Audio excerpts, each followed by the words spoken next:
doing next month, which is SAM Ministries, which is a San Antonio homeless shelter, and they do outreach. They have quite a few different programs, and we'll include the attachment that they have. They do have a Facebook and a Twitter, and basically they do a lot of the blankets and hygiene products, and that's what we're focusing on.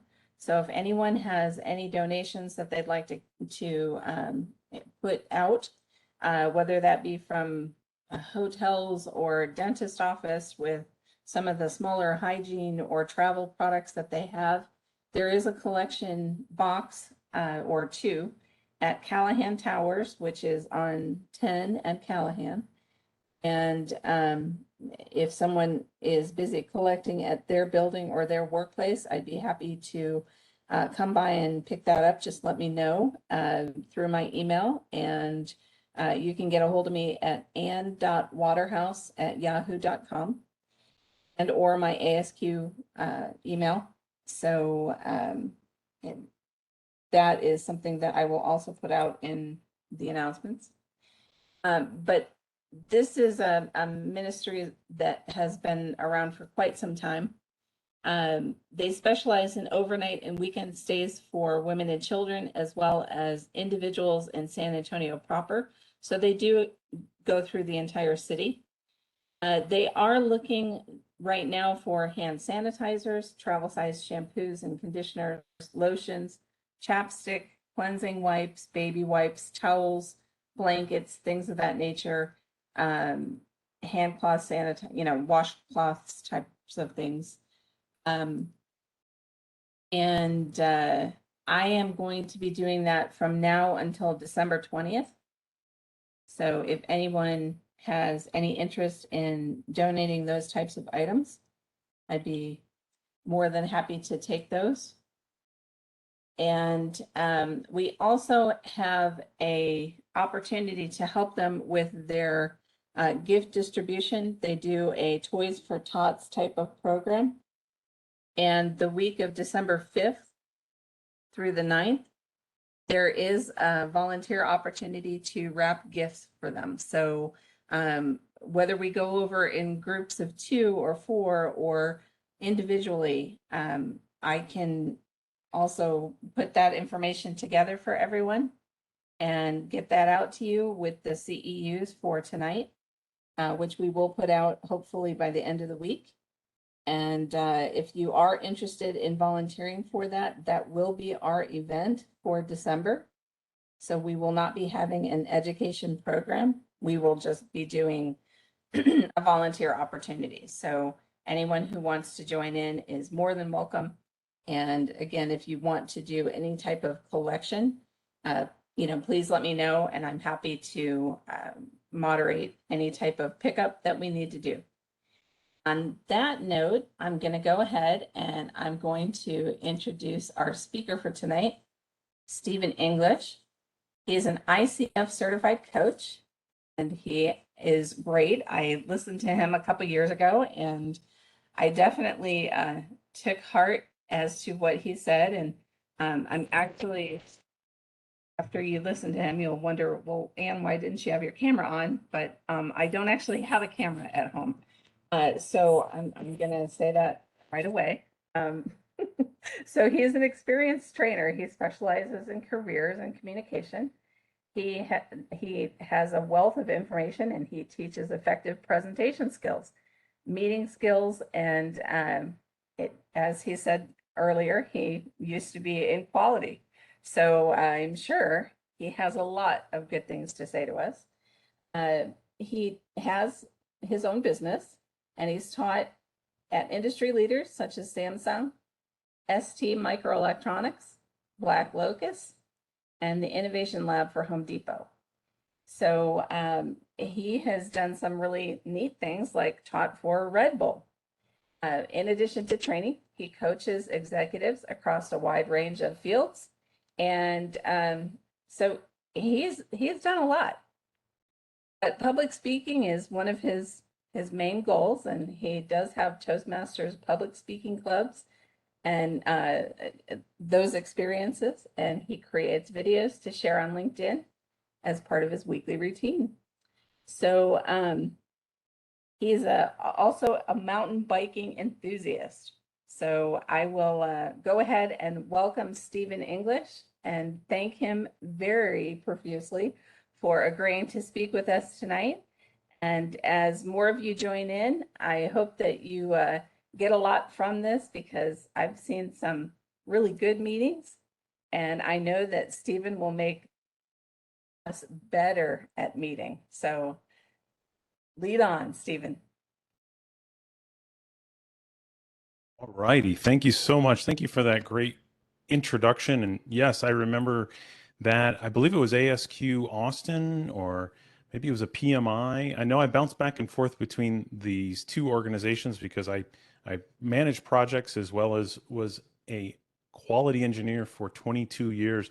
If you're already seeing the screen, you should see San Antonio section, ASQ, stop wasting people's time, the secret to better meetings. Please make that as large as possible, because we're going to be engaging over there. And then I'm also going to have you engaging with another polling system that I can't even get an affiliate link for this company. They won't even let me sell this stuff, but I really wish I could get money for advertising Mentimeter. Mentimeter is amazing, and I want to impress upon you how you can use it to make your meetings so much more interesting, so much more fun. So if you've got your phone out, or you've got you're able to go to that website, www.menti.com, and put in that code 5604123, then that'll make everything so much more interesting tonight, because we're going to be able to engage as much as possible. So I can show that. Let me, I'll leave that up for another 30 seconds. I'll introduce myself just real briefly. I do have a slide for all of that. As Ann mentioned, I started out my entire career as a quality engineer. True story, September 1998, I know I'm dating myself, I sat there at a job interview and they said to me, you can either be a photolithography process engineer or a quality engineer.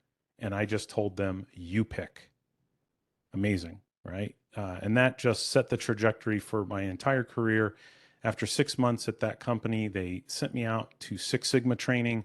I was a Six Sigma black belt within 9 months of getting hired on after getting a master's degree. So it was pretty cool. So let me see here. Let me get that back to full screen here.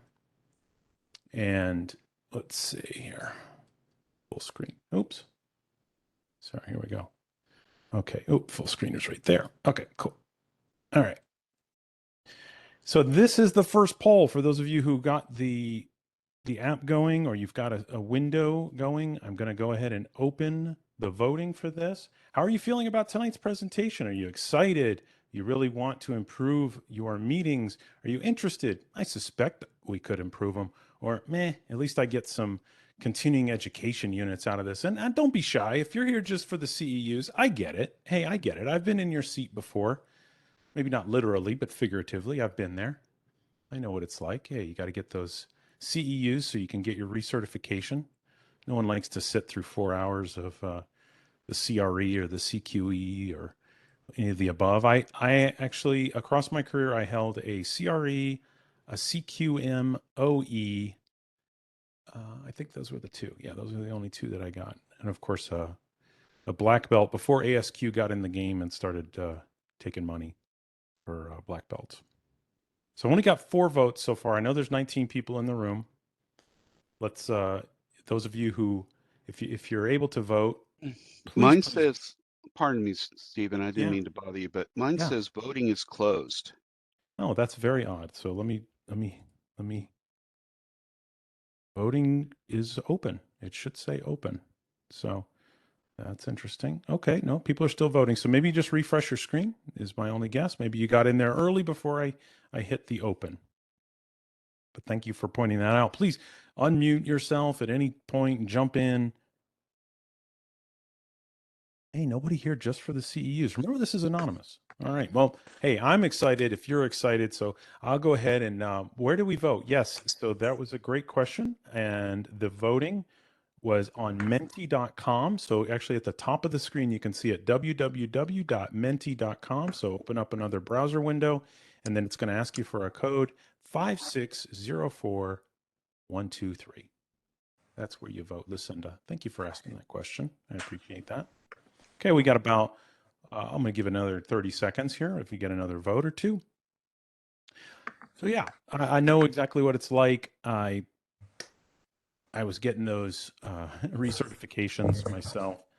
And okay, we got, all right, there we go. I'll just go ahead and move us along. Let me hit C to close the voting. Here we go. Well, thank you all for engaging in that to keep things going. So a little bit more about me, and I'll keep it brief because this isn't about me. This is about you.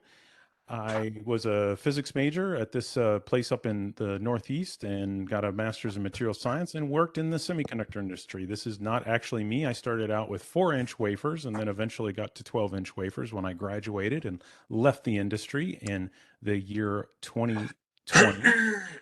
I'm a Six Sigma black belt. I also had, like I mentioned, I was a certified reliability engineer.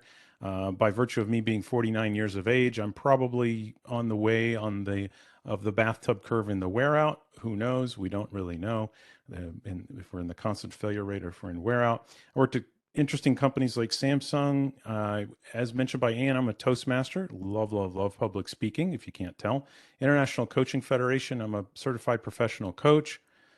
I worked at a bunch of different companies. I have a TEDx speech. So if you ever have 13 minutes of your life that you don't want to get back, sit down on YouTube and type in Stephen English TEDx, and you'll get to see a mugshot picture of me. So pretty interesting.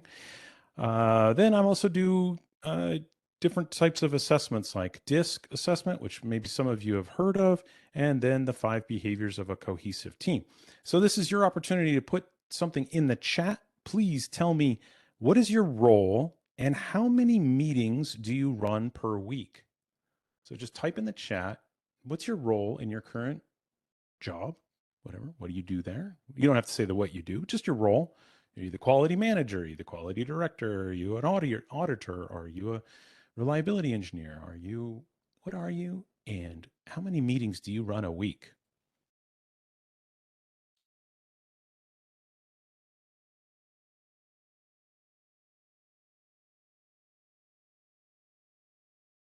Business manager, too many. Yep. 3 to 5, 5. Oh my goodness. 2 to 3, minimum 5. Wow.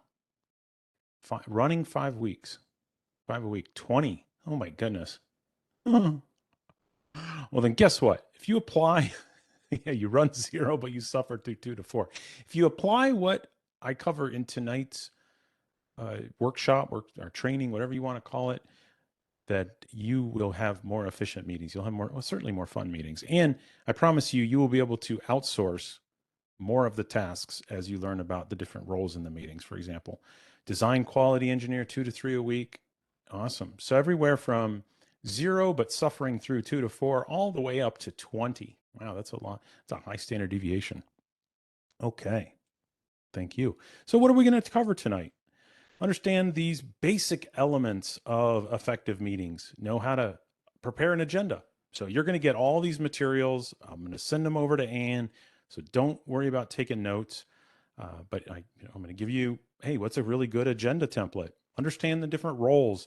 Learn strategies for getting engagement. Just as you've seen tonight, I've already used 2 of them. For those of you who are keeping score, I've used 2 techniques already by doing the voting and then getting the chat going. And you learn how to manage those difficult attendees. Now that one, I could probably run a 2-hour course on that alone. So please forgive me if I don't cover it in super detail tonight. So basics of the good meeting, as I mentioned, what to do before. So I look at meetings as there's really 3 phases, right? Before, during, and after. Address different challenges in virtual meeting land. So far, so good on that tonight. I've only made 1 small flub on the full screen. I was presenting this very material down at Alamo PMI, so just down the street from you, and I had like 5 or 6 of them in the first 5 minutes. So call that nervous jitters. Do a little question and answer, and then of course free gifts. Always free gifts. Those basics of a good meeting. And I am so curious, those of you who are running meetings, how many of you, let me ask the question this way. How many of you are running meetings with more than 9 people? So just type yes if you're running meetings with more than 9 people. Yes. Yes. Yeah, that's pretty common, pretty common. And I'm going to tell you why you may want to consider reducing the number of meetings.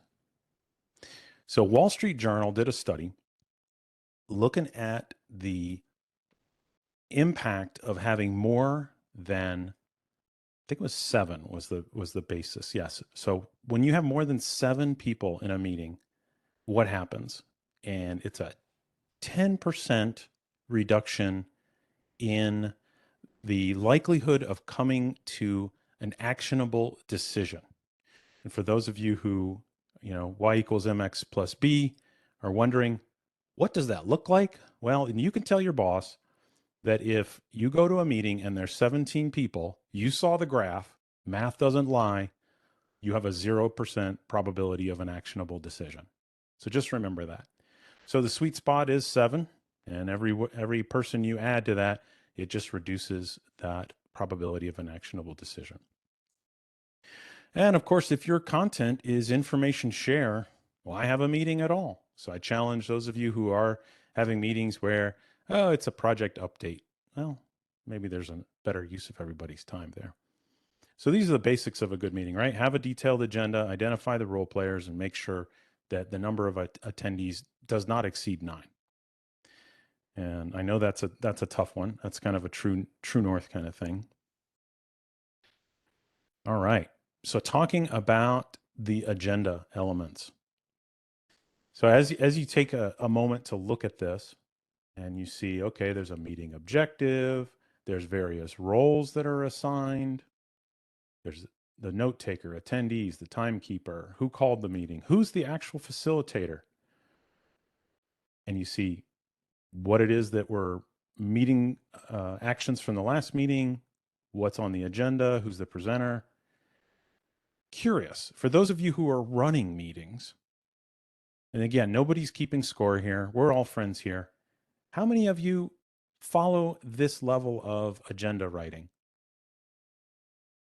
You could just say yes or no if you're covering all these bases. Yeah.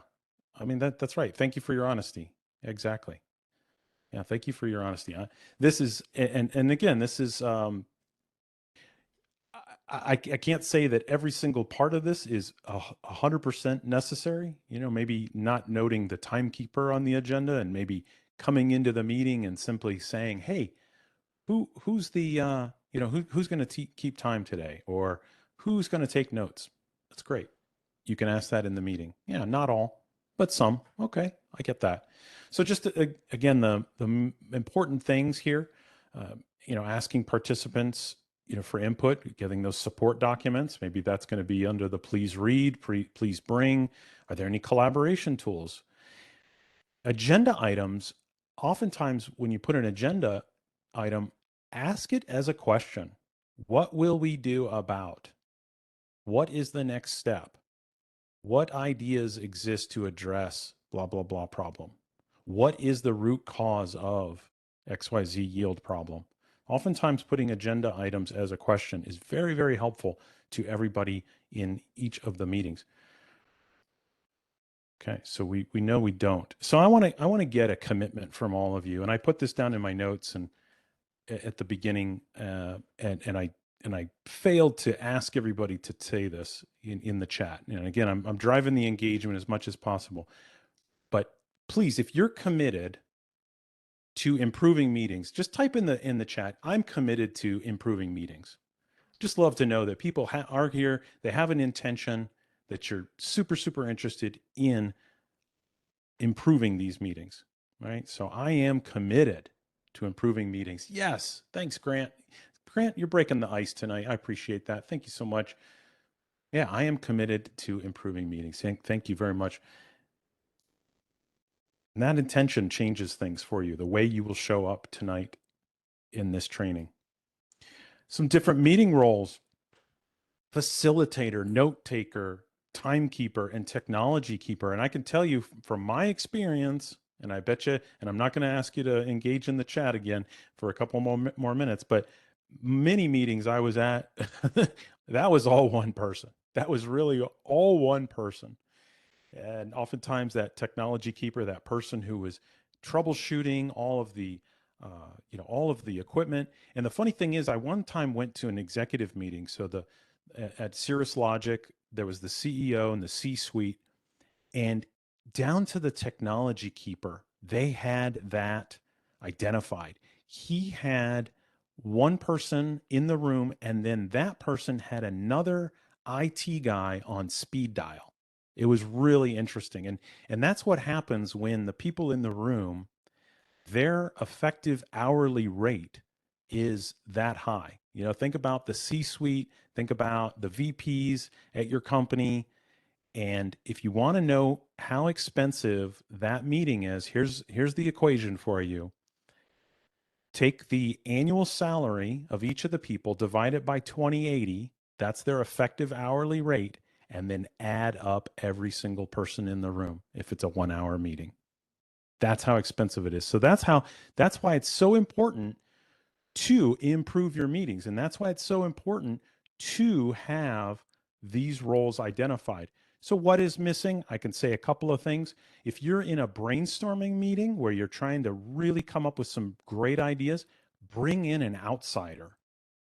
Bring in that person from maybe the design department. I saw we did have somebody here in design, but if you're in like a manufacturing group, I'll bring in somebody from design, or maybe bring in somebody from accounting, or bring in somebody from human resources. Well, don't go that far, but you get the idea. Bringing in an outsider often injects new ideas, especially for something like a brainstorming meeting.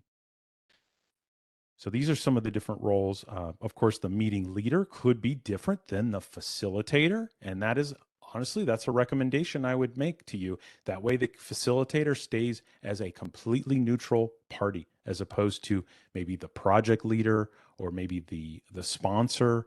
If you're doing a dual role, that does make it a little bit tougher to remain that impartial third party that's focused on the process of the meeting and of achieving the meeting's objectives, if you could see there, as you can see, and also ensuring everybody's voice is heard. So those are some things that are real important about the various roles. Things to do before the meeting. And here I put this in bold because a lot of people, they don't recognize this. And I didn't recognize this until I had the opportunity to teach classes like this and read different books on running meetings, but preparing 1 hour for each hour of the meeting. And if you think to yourself, well, Steve, come on, who are you kidding here? I go in, I get my Zoom link, I go into Outlook, I add all the attendees, I take last week's agenda, I make a couple of little changes to it. That's maximum 15 minutes. I understand. Well, here's the other thing that you do with that extra time is you call on, if, for example, there's items in the agenda, take the opportunity to reach out to those people who are on the agenda and confirm with them that they understand what is expected for that meeting. So there's active steps that you can do to truly ensure that that meeting is effective. Let me say it again. Reach out to those people and go over the agenda with them briefly. Ensure that whatever the deliverable is that they're carrying to that meeting, that they understand what it is that they're expected to bring and that they are committed to bringing that to the meeting. Otherwise, I can guarantee, without even asking you to, as a show of hands, I can guarantee you've had at least one meeting where somebody said, "Oh, I didn't bring that," or "Oh, I don't have that," or "I'm still working on that." And that, whatever that was central to the meeting. And then as a result, you ended up spending more time on less important things on the agenda. So other things to be considering, obviously things like today, right? We had Teams, Zoom, WebEx. So these are all these platforms, these video conference platforms, make sure you know what you're doing with it. I showed up a good 20 minutes early, and when I was in that waiting room, I was trying out some different things so that I could debug my my display software that I was going to use, so that I could put myself down here. But it made better sense to just use the normal camera. What about collaboration? Are you going to run in that meeting the Google Docs or Confluence? Are you going to use some kind of maybe SharePoint? Are you going to use a online collaboration tool? Yeah, Bruce has seen that. Bruce has seen that. Very good point. They show up but do not have what was expected. That's right. So in terms of the collaboration, right? Google Doc, Confluence, SharePoint, maybe Miro. Maybe you're using Miro. There's a pretty cool collaboration tool. What is the specific goal of the meeting, right? So then this sets the agenda, the items that are discussed, the owner, the start, finish times, all these things you should be considering before the meeting. Test the technology, send the meeting invite at least 2 days before. I know I've seen people do even less than that. But again, that's exactly why you need to take that extra time and make some phone calls, perhaps. Okay, during the meeting. So again, this is the things that you can do in order to ensure that during the meeting, you have the most engagement and people are really leaning in. They're really leaning in. They're really interested in what's happening. And so this first bullet point, use an icebreaker to get the meeting rolling. You could use a poll, just like I did, using something like Mentimeter, or Zoom has a polling feature. I don't know about WebEx. Teams, I think, does.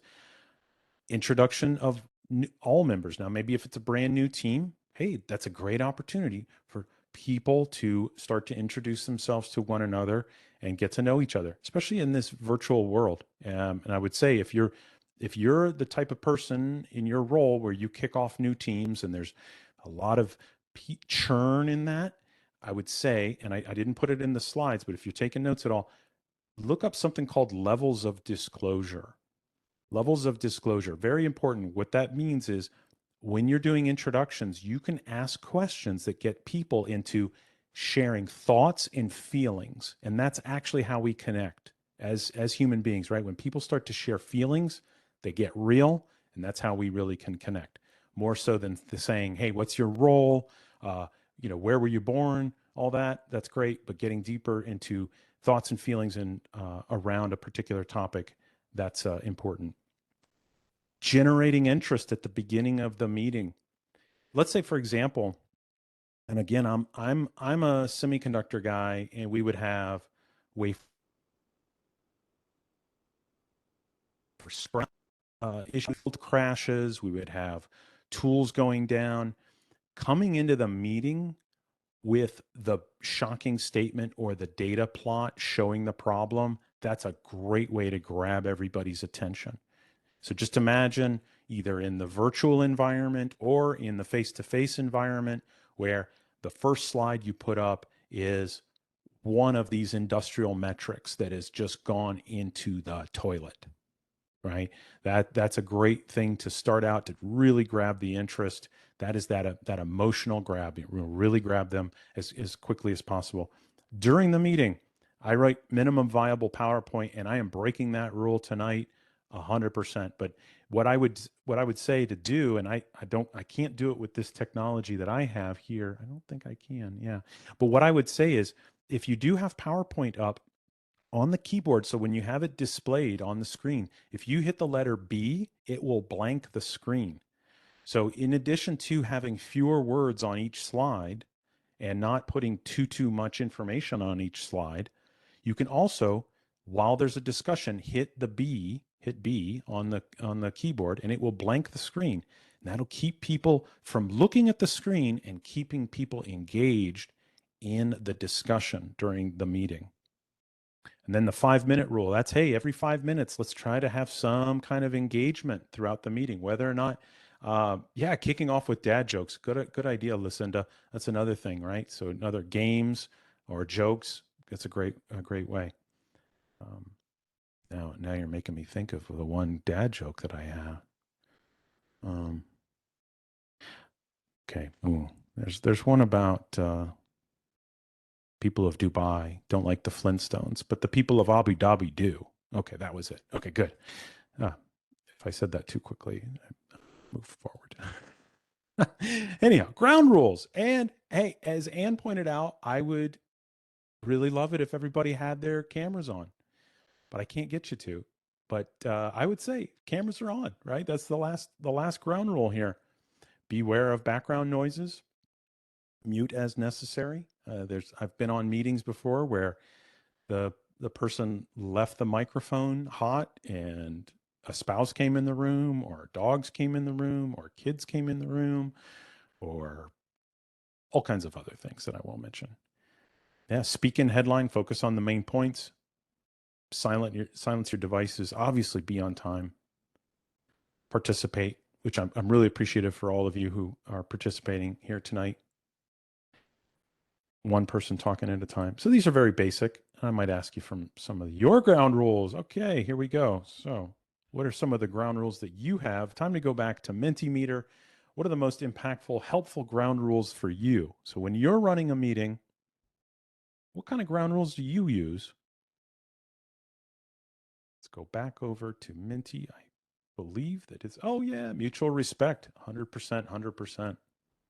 Sometimes that's tough. Follow the agenda. Mm-hmm.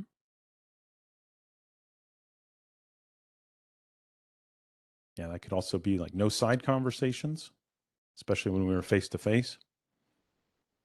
What other helpful ground rules do you have?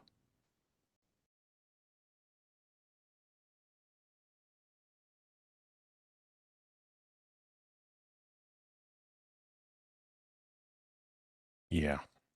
Answers are short and sweet, and people have done their homework. Yeah. Respect other opinions. Phones use at minimum. Yeah, that's tough.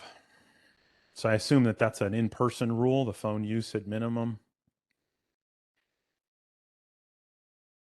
as opposed to virtual. Virtual, I mean, you have almost no control over that.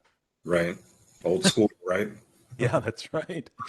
Yeah, people engage with their phones during meetings is just, yeah. I remember when cell phones first became, I guess I'm dating myself again, but when we went from when we hit the BlackBerry. I guess the BlackBerry was really the where people started to have a computer in their pocket.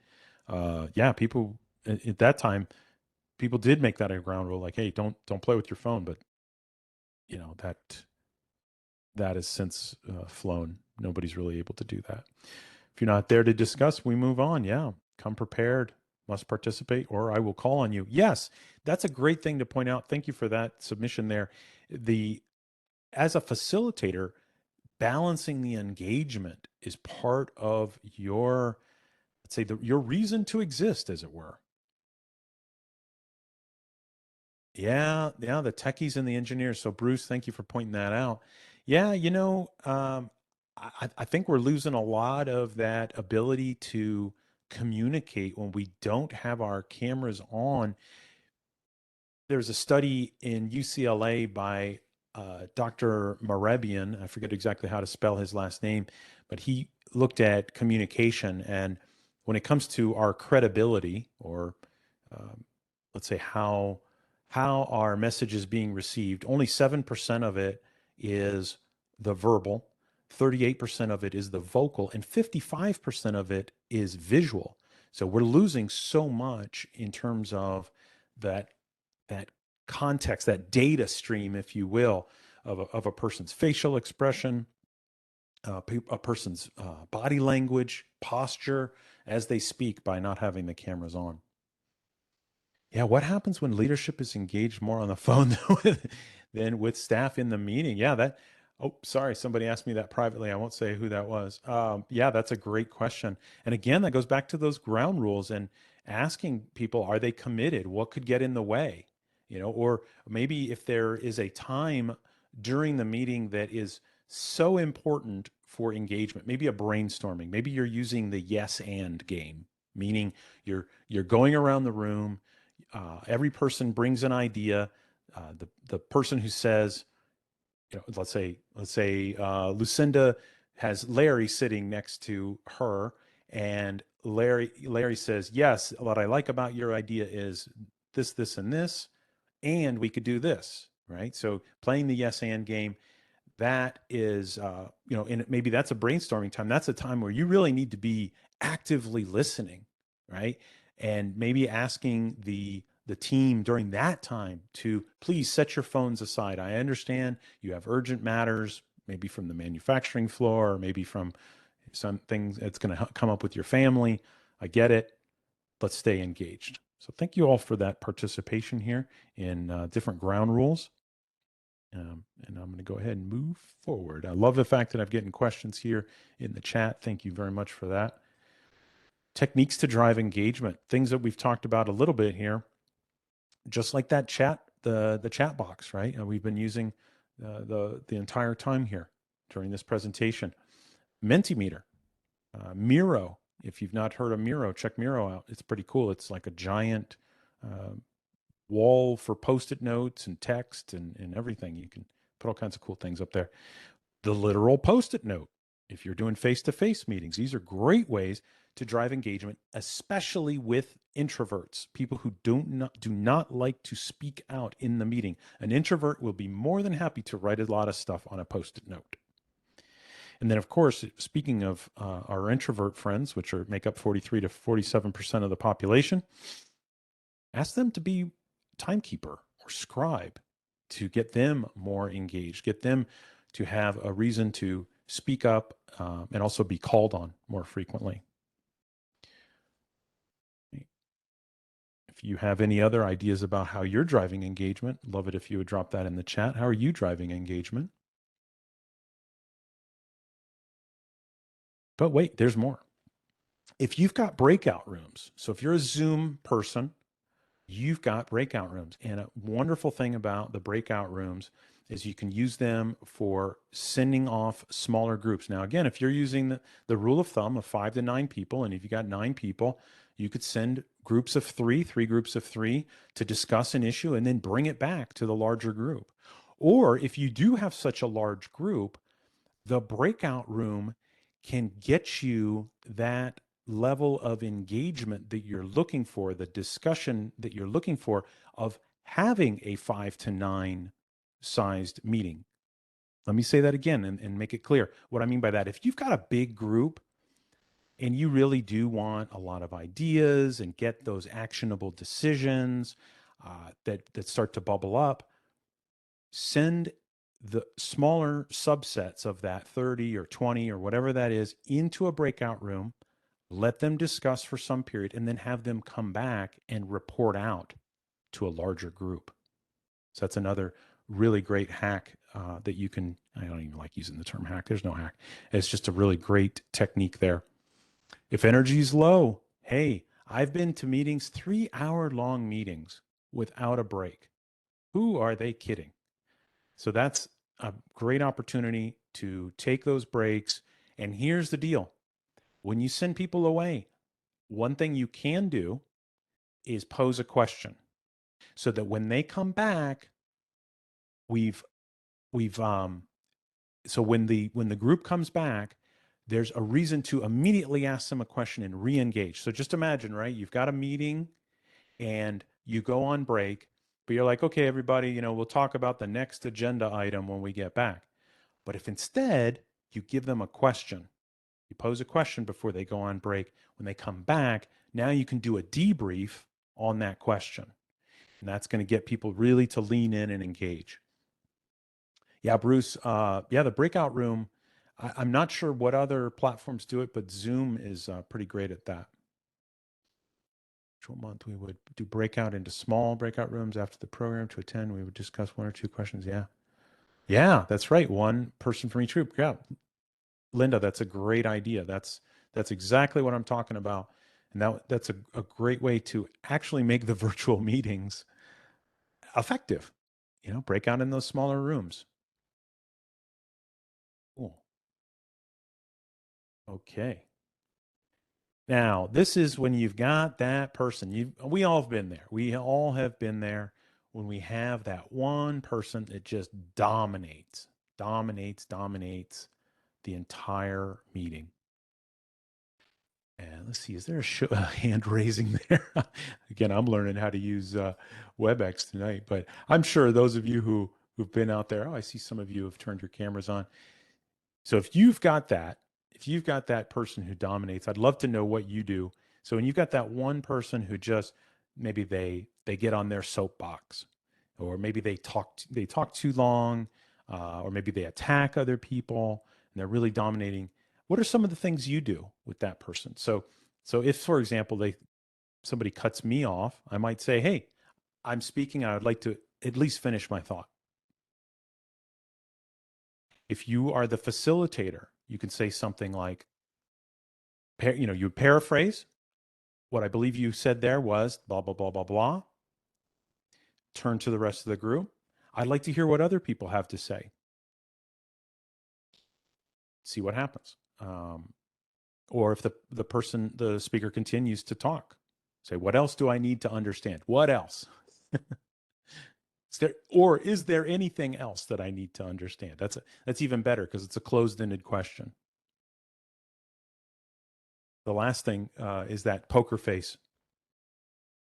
When that person who's dominating the meeting just keeps talking or keeps doing whatever, don't do the don't yes, that just eggs them on. Instead, keep a very neutral facial expression. Don't smile, don't nod, don't encourage them at all. So these are 3 things that I do when I have that person who's dominating the meeting. What do you guys what do you have as a group? What's one of your best practices for that dominant person in the meeting? You can either put it in the chat or come off mute, whichever you want.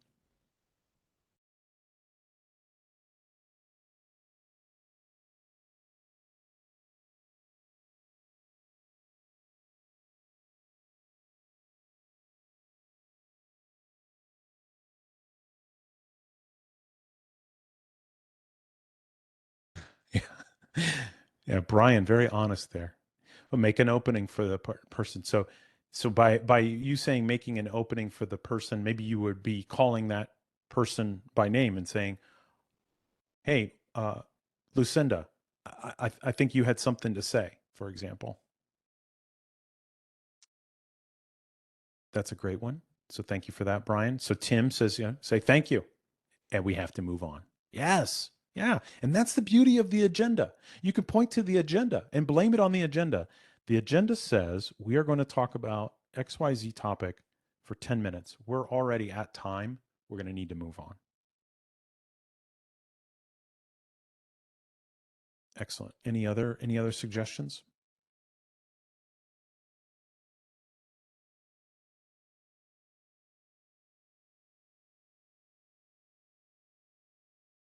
Okay. If something goes, all right. We are back to voting again.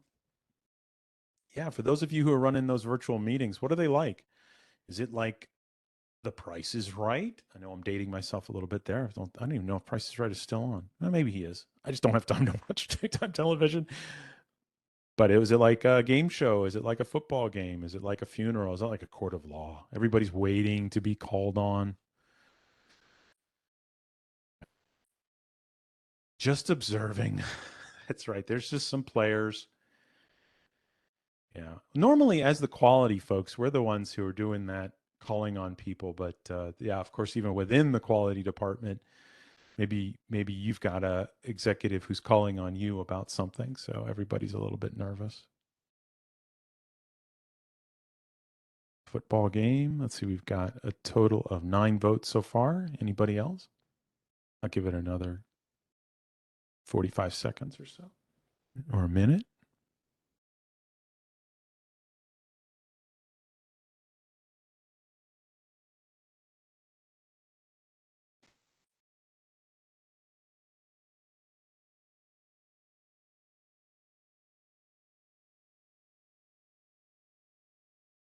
Yeah. Wow. That's a first. That's the first time that I've seen the most people being somber and sad at parity with the with the second. We need a tiebreaker here. Oh, we need to inject some energy into those meetings there. Yes. Thank you for the laugh emoji. Too cool. Well, then I can tell you this, not to pitch myself, but maybe if you're in an organization that has contributed to the 5 votes in the funeral bucket, let me know if I can help out. All right, still no tiebreaker on this. Oh my goodness. Nobody's got a Price is Right. Everybody's on the edge of their seat excited. Oh Lord, Anne has another question in there. I'm going to address that here in a second. So let me normally I take the top one and debrief it a little bit with you. I'm going to go over to the football game, just observing. Only people are some are players, and I am observing. So whomever voted for that, would you come off mute and tell us a little bit about that meeting? So what makes it like that? What Wow, make that's a good question. Exactly. Okay, so I've been in meetings and they're very predictable at the institute where I work for many years. I'm not in them now. I'm new people and I'm meeting new people in different meetings, a whole different world. But where I was before, they knew the outspoken ones, and then one of them was me. And it was predictable. And so I should be doing that. And I try, sometimes I would say, just be quiet, Bruce, and don't interrupt the meeting, add to the good words and not tie it up in any way.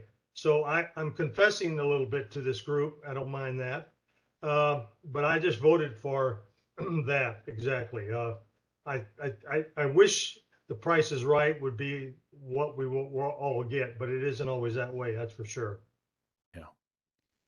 Yeah, and it sounds like the facilitator wasn't balancing the engagement by asking you for your feedback, right? So if you're in a meeting and there's a topic, hey, I'm going to let's just go around. Like, for example, one way that the facilitator could drive the engagement is, okay, for this topic, to make sure that we've got all the ideas on the table, we're just going to have each person give their opinion or what they believe is the next step in this project or the next action, right? Or maybe it's a root cause. Hey, we're kind of filling up the fishbone diagram. Is it a 5M plus 1E kind of brainstorm thing? Who knows? But you could ask for that engagement, right? So you were kind of just sitting there. There were the normal players. There were normal people who ran, the people that ran the meeting, and then the people that really participated. And then you felt that it would be a disservice, maybe bog the meeting down by jumping in. Yeah, I get it. So there was a question from Ann here. What about the people who come in late and the leader feels like they have to re-explain?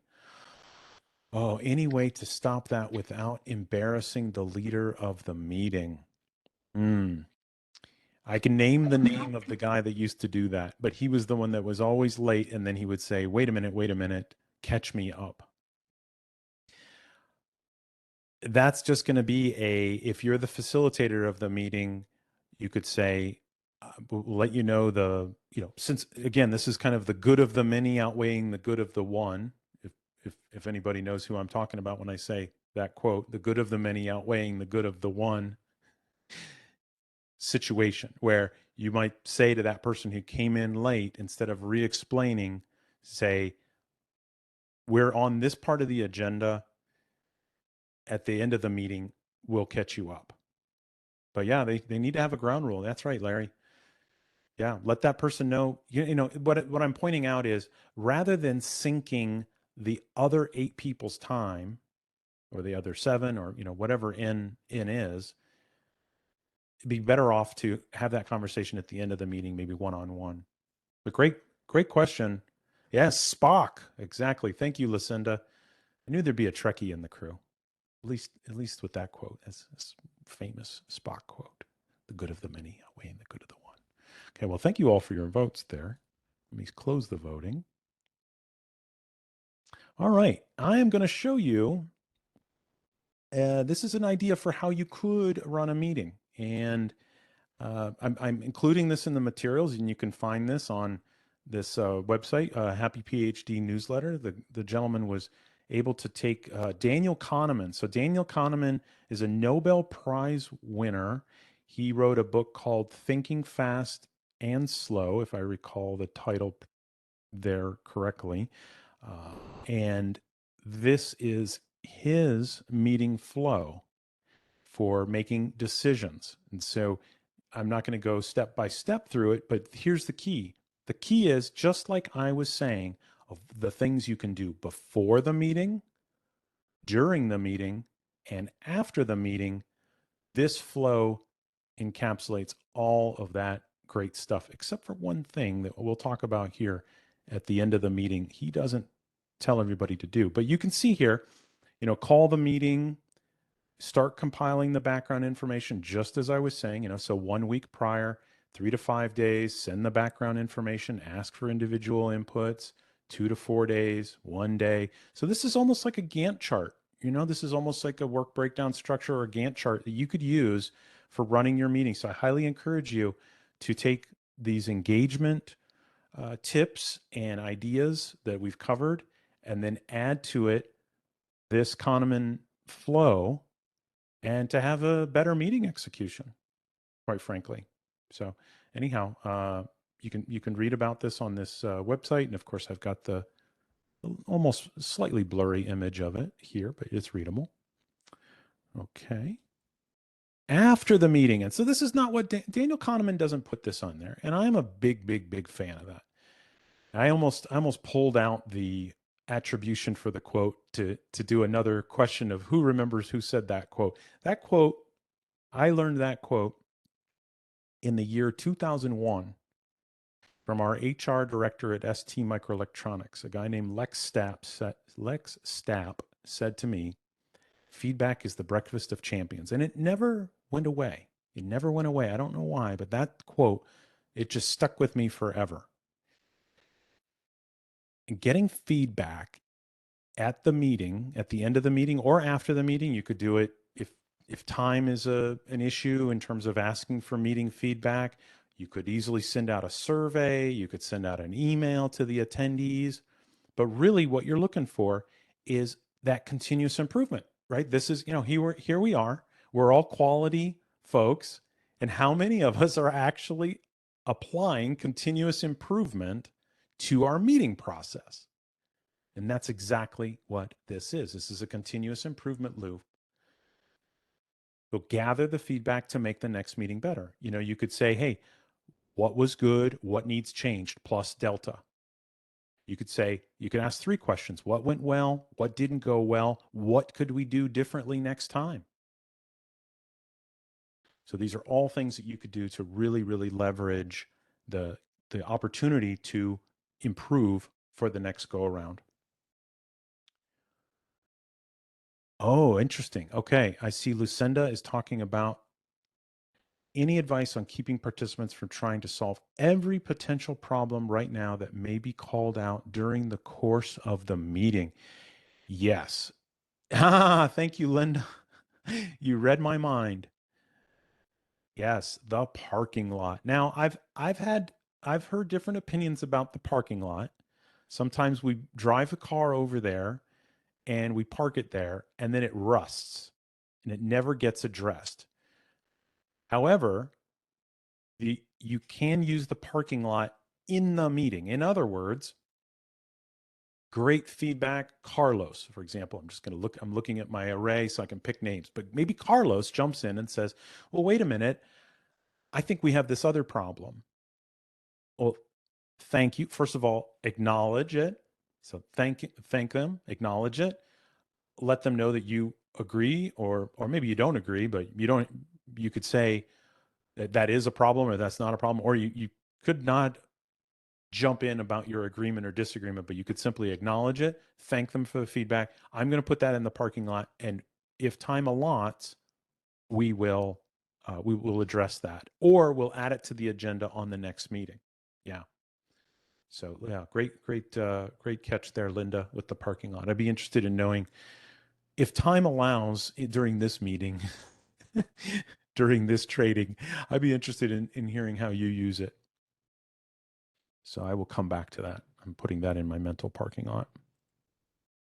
All right, challenges during the virtual meetings. And I think they come into these 2 buckets, which is the technical and the lack of participation. And as a result, I'd like to know what can you do, or what are you? Maybe it's a both. I'm going to ask it both ways. What are you doing, excuse me, 7:30 p.m. My verbal execution machine in my brain stops working so well. What can you do, or maybe what are you doing? So put both of them to improve participation in virtual meetings. What are you doing right now? Or what could you do based on what we've covered? And I'm going to dance.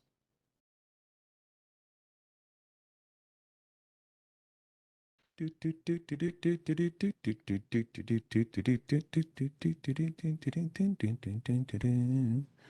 see people, the people that have the cameras on, they're looking down. So boom, someone's typed something. Ask questions. Ask people to turn on their cameras. 100%.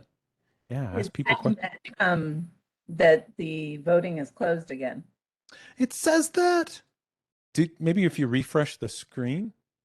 See, because I'm afraid if I keep doing it, because it should be open. I'm locked out of voting again. Please hit refresh, because it should be open. I apologize for the technical difficulty. Look at that. That's the. I'll double check it. I'm going to toggle it one more time. Let me see here. Where? No, it had close voting. Yeah, see, it's still waiting on me to close it. So, oh, turn on cameras, give candy to those who answer questions. There we go. Yeah, bring some of those sugar-free ones for the diabetics. Yeah, don't put anybody in a coma, okay? No comas, dang it. Avoid rehashing previously settled topics. Ooh, dad jokes. Ah, there we go. Once again with the dad jokes. If time allots, I'll drop in the chat a YouTube video I made of my delivery of my joke. Ask questions for people to answer. Yeah, it's all about that engagement. Now, the question is for the people who are asking questions, are you asking the question to the entire group, or are you asking it to one person, starting with one person and moving around?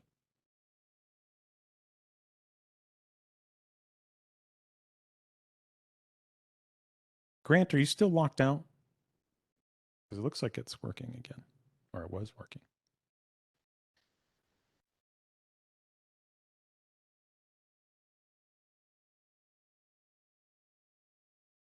Ask questions first. Yeah, then select a person. Yep. Firing squad. What does that mean? Ask if they're on mute. That's good, because they have to answer by turning off mute. Aha. Could someone elaborate on firing squad? Oh, maybe that's leveraging the fact that that's an anonymous feedback. Put ringers in the meeting. Oh, interesting. By ringers, you mean people who have answers or people who have questions?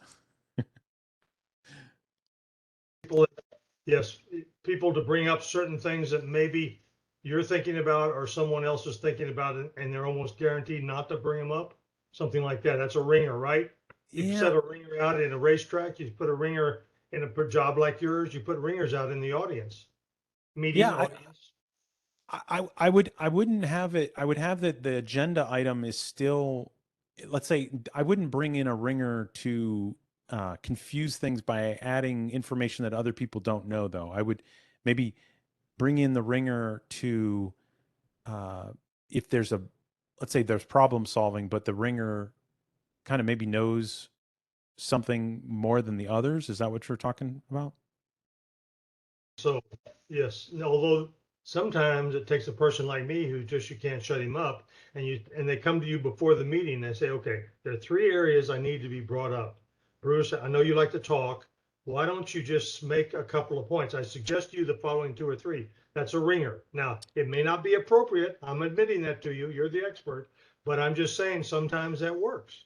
Yeah, I would agree. As long as it's a clear agenda item and you're not, kind of throwing a hand grenade into the meeting, where people are being blindsided.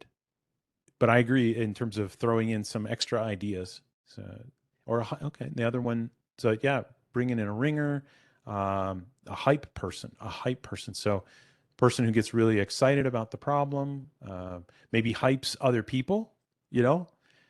Yeah, it says, hey, great. Actually, a facilitator in a lot of ways is going to do that. They're going to encourage the participation. They're going to thank people. They're going to ask people, they're going to say, oh, great idea. I really appreciate that. Thank you. And let's hear from so-and-so and just continue to keep the ideas moving. Very difficult. How do you draw people out from a crowd? Yeah. Well, the way I would draw people out from the crowd is to call on them. Yeah. It's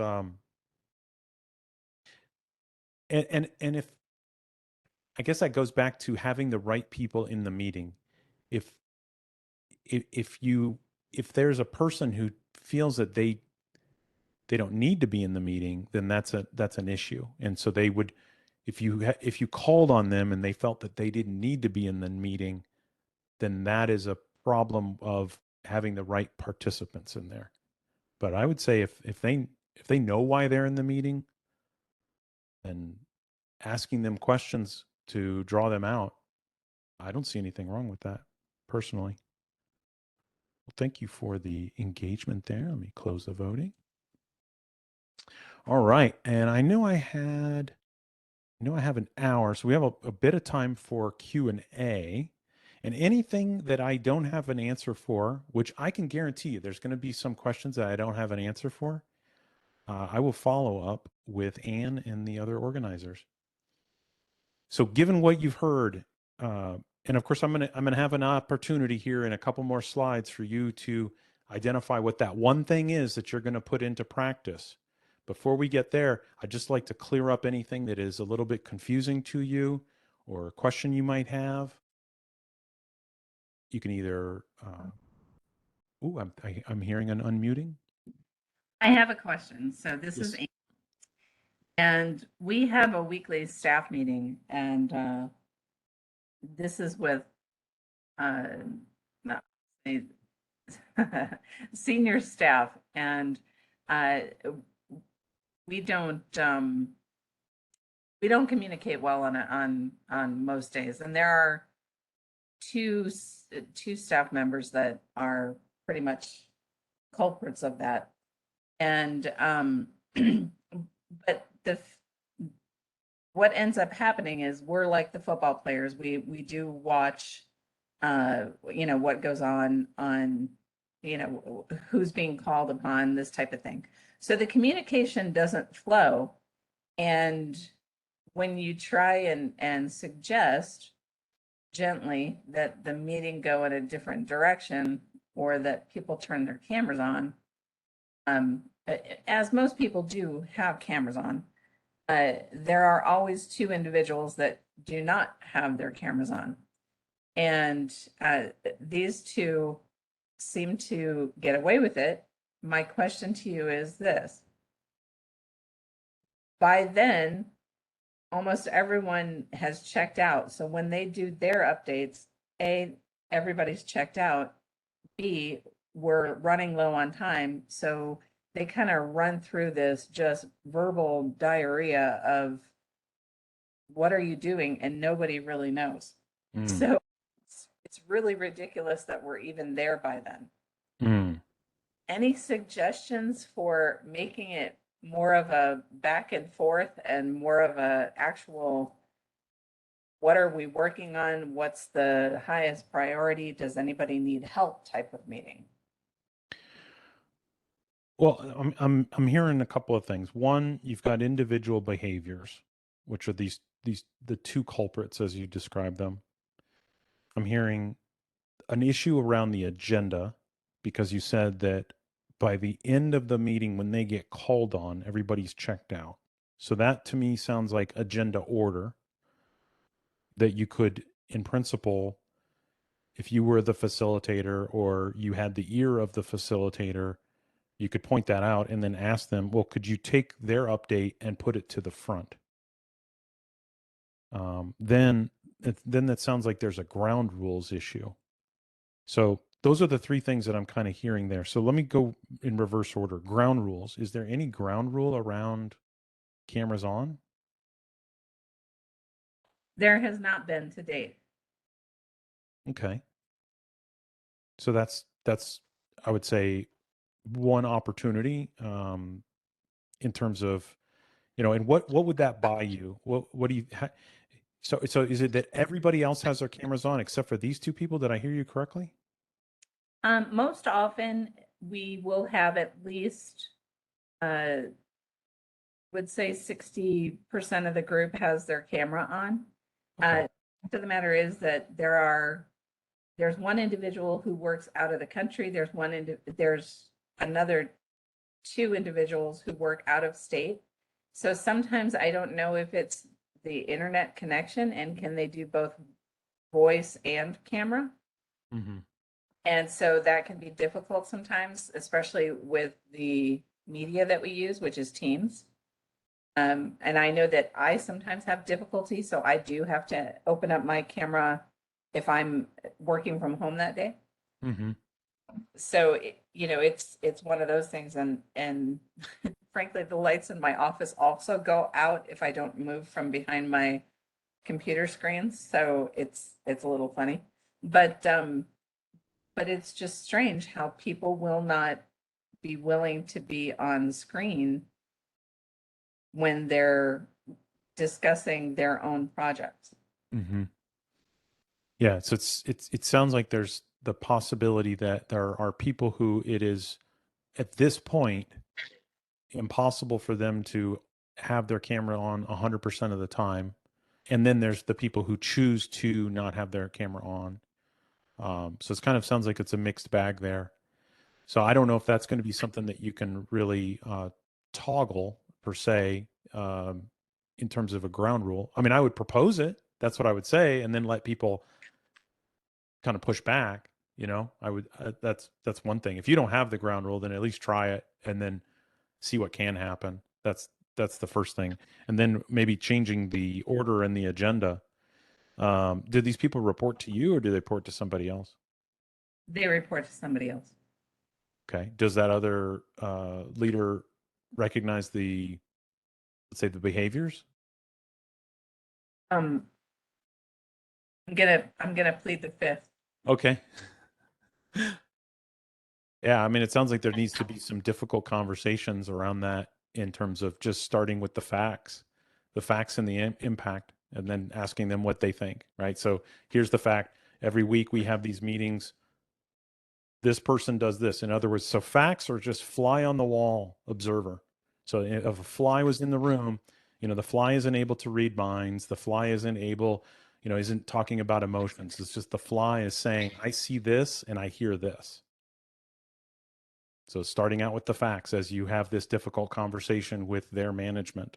This is what I see and the impact, and then ask them, do you agree with, do you see that impact? Or is that something that you recognize, and then go from there? I know these sound tough.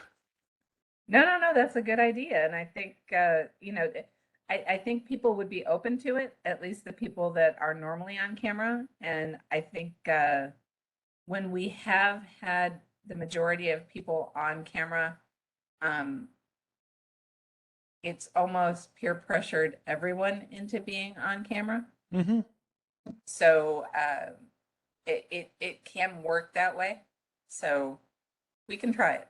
Yeah, I would start with that. I would also rotate them up. You said people get checked out by the time they talk, and then maybe there's no action because of it, or maybe they skate by with giving bad results and nobody takes them to task.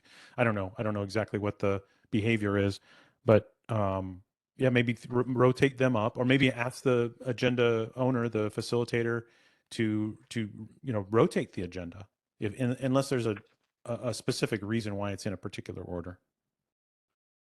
So those are the ideas I have. I saw Linda. Were you clapping or were you raising your hand? I was raising my hand. I Okay. have two comments, but only if there's time.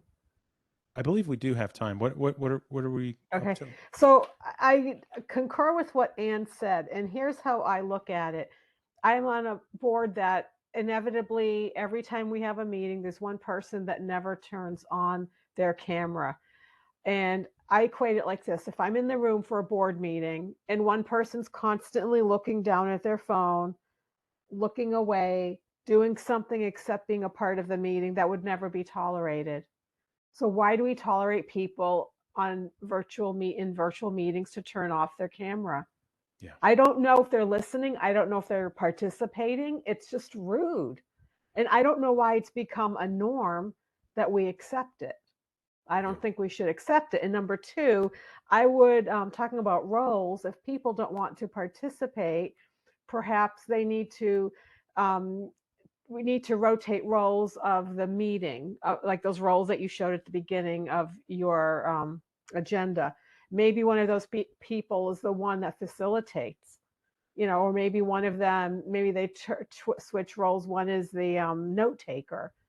If they're facilitating, their face has to be shown. And if they're taking notes, they need to be seen because the people, it's just the visual, right? If someone's understanding or not understanding. So that's like my 2 cents on that. Yeah, I agree with you 100%. And I think what happened was that when COVID came, there's the C word, when COVID showed up, people weren't tooled up for the virtual environment. In other words, people didn't have the, they didn't test it out, right? So it was just like it was a tsunami that just came about on top of us, and even the hardware. The camera I gave it to my son, but and I have a different camera now. But the camera that I had, I got lucky, and I had it prior to the whole thing happening.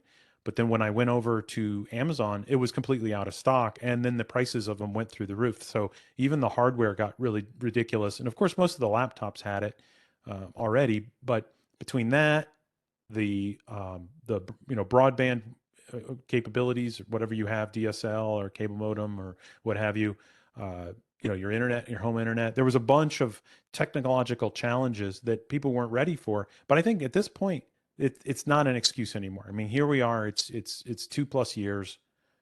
Let's do away with that. And I agree 100% with you that when people are looking down, that you can see when people aren't checked in, and then people wonder, well, why did I miss that during the meeting? Of course you missed it during the meeting because you weren't listening and you weren't looking at the screen. So it's pretty simple there. So I'm with you there. What other questions? Any other questions? Otherwise, I will move on. Thank you for engaging with that. Okay. All right. So a couple things here. Again, with the instead of a QR, well, I guess this is technically a QR code, but you can see that funny little shape there in the bottom.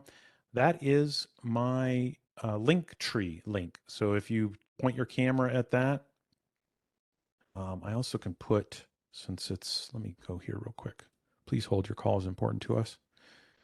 I am going to drop a link in the chat with my link tree, because over there I have a bunch of different goodies. Tree. There we go. Again. There we go.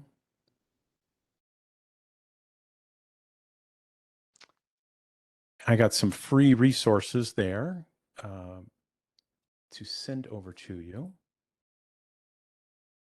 Here's my link.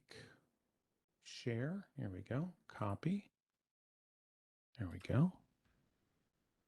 Okay, in the chat, there is my link tree. There I have the thing at the bottom. This is complimentary 30-minute coaching call for ASQ San Antonio members. So let's see, there's 18 people, and generally what I've seen from normally about 5 people sign up for it. So yeah, if there's something you want to work on in a 30-minute call with me, fantastic. Would love to get on the call and offer that to you.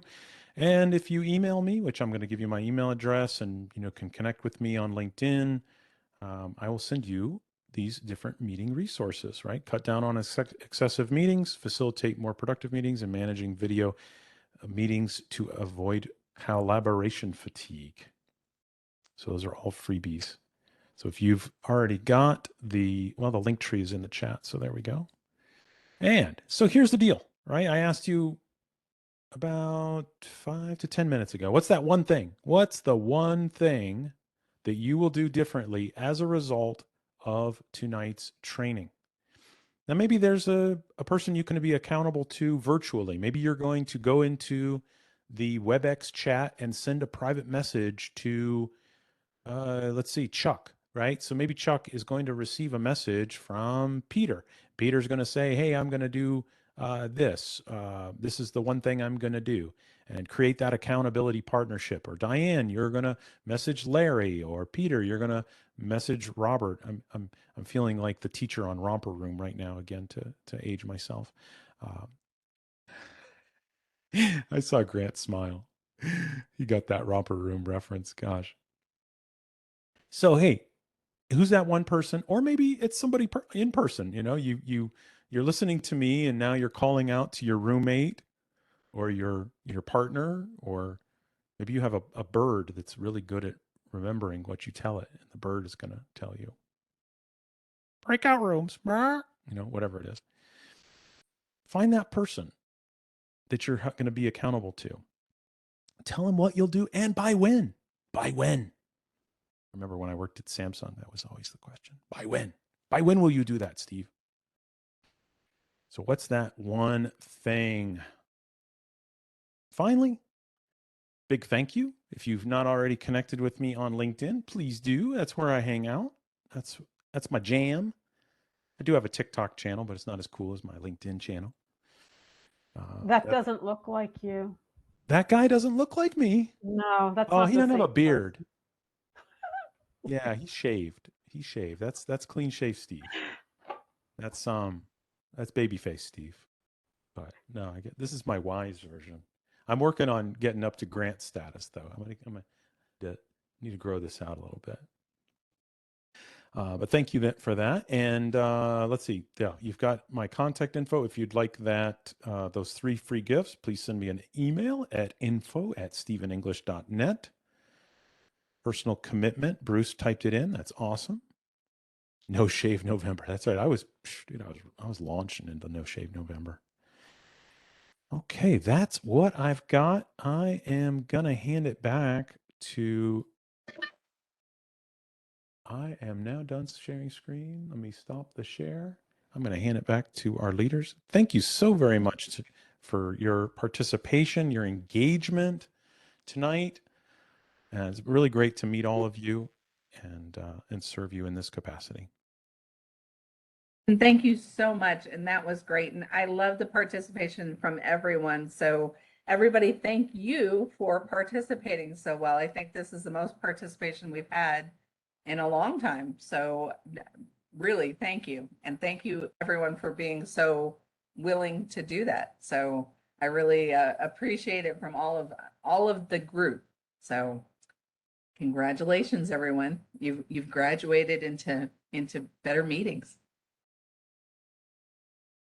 Anybody have any thoughts? Hey, Ann, would you tell us what's going to be happening next month? Sure. So next month, we're going to be doing a volunteer opportunity instead of an education event. And we're going to be doing that with SAM Ministries, which is the San Antonio based ministry that does outreach. They also do women and children weekend stays. They specialize in that. And they have a couple homes in San Antonio that they have for single mothers. They do outreach along the streets in San Antonio for young men, men in general.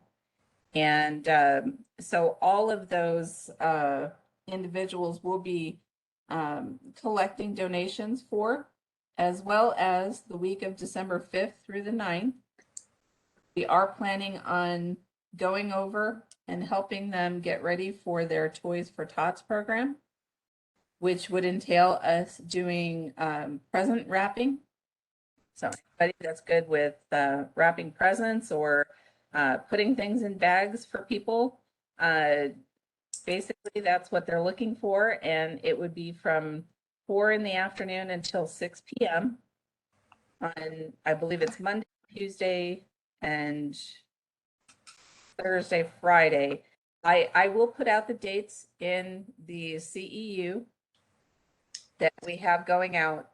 And I did talk to Ben already, and we are planning on putting out those continuing education units for tonight's presentation as soon as possible, which would be probably tomorrow or the next day. So we have both the volunteer opportunity the week of the 5th through the 9th, as well as a collection. And earlier, before Stephen spoke, I did talk about collection points. One being at the building that I work at, which is Callahan Towers, which is at Callahan and 10. And we have boxes in the lobby there. And what we're collecting entails personal hygiene items, small, things that can be carried in someone's backpack or on their person, travel size shampoos that you would get at a hotel, hand cloth, hand sanitizer, blankets, towels, even if they're slightly used, as long as they're clean, of course, and then beauty wipes, just regular hygiene type wipes. I did actually this morning, I found a bunch of dental floss and just the little dental floss that you get from your dentist when you go in for your cleaning. So I collected all of that and I put that in as well. So I got rid of a bunch of the little itty bitty dental floss things because those are great for travel size, and the little travel toothpaste, travel toothbrushes, that sort of thing. Anything of that nature, even those little travel, what are they called? The Q-tips. So things of that nature, they are really looking for. And that's what we decided we would collect.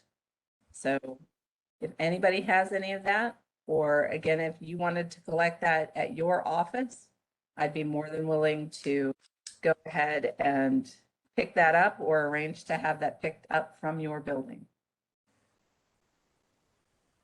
Tim, do you have anything that you wanted to say?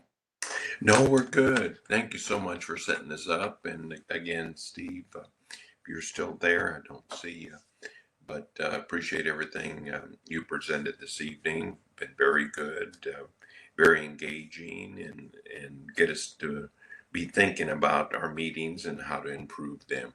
Really appreciate that. And I wish everybody a good evening.